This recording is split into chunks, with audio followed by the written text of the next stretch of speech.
like the conceptions of an LGBT plus community, and the idea that like we do share oppression with like ruling class LGBT plus people, but we can't forget the fact that there is a class divide between us. And I think this is one of the most important points as Marxists we need to bring into discussions of LGBT issues, because it is completely ignored. Or we just say, oh, we can't be classist.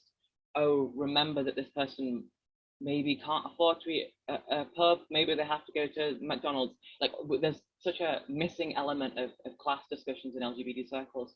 And the best way I conceptualize it is that I have nothing in common with ruling class trans people. Nothing at all. The one I use quite commonly is Caitlyn Jenner. So Caitlyn Jenner disappeared from the media's eye for about 2 weeks, then reappeared a beautiful woman. And from then on, she's had no issues at all. Oh, that's not true. She has had issues. She has faced horrific transphobia.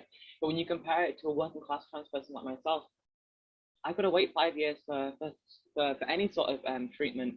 And I had to fight for about a year really aggressively with my doctor to even get hormone therapy. So there is a total difference between ruling class trans people and working class trans people. And people don't talk about that. And not even to talk about the fact that if I go to the police, I'll probably get laughed at or even shelved and ignored a little bit. As soon as Caitlyn Jenner gets one finger touched on her, it goes through all the news cycles. So there is a distinct difference between ruling class trans people, working class trans people, and we can't forget that. And that's why I argue that there isn't a community. Year on year on year, we go up on our podiums and we go, oh, the LGBT community needs to do better. The people who represent us at the top of society, they need to do better. We've said this every single year and they never have.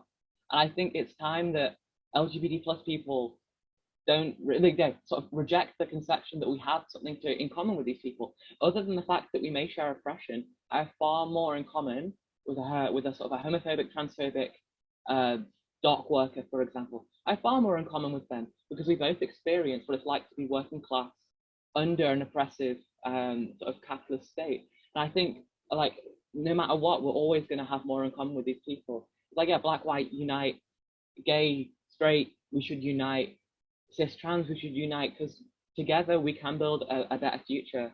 So if I've got something quickly, I want to really quickly talk about what Martin said about sort of the fight for LGBT plus rights coming mainstream.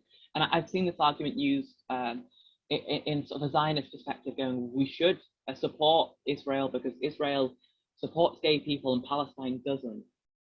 Obviously, I'm sure as socialists we can understand that this is a little bit of a joke, but Martin does raise an important point that with the mainstreaming of LGBT plus rights and politics, we see corporations tackle these issues and we see sort of our oppression being sold back to us. What I think is most important about this, even if, like we saw at the demonstration on Saturday, where there was a Tory speaking who was like in favor of sort of gay rights. I don't know how they were in trans rights, but they were in favor of gay rights. We must not forget that I don't want rights, I want liberation. No matter what, no matter how many rights that they give me, I'm still going to keep fighting, and I will keep fighting until I reach liberation. Yeah, I don't care if I can get surgery tomorrow. That isn't liberation, so long as I live under an oppressive capitalist regime.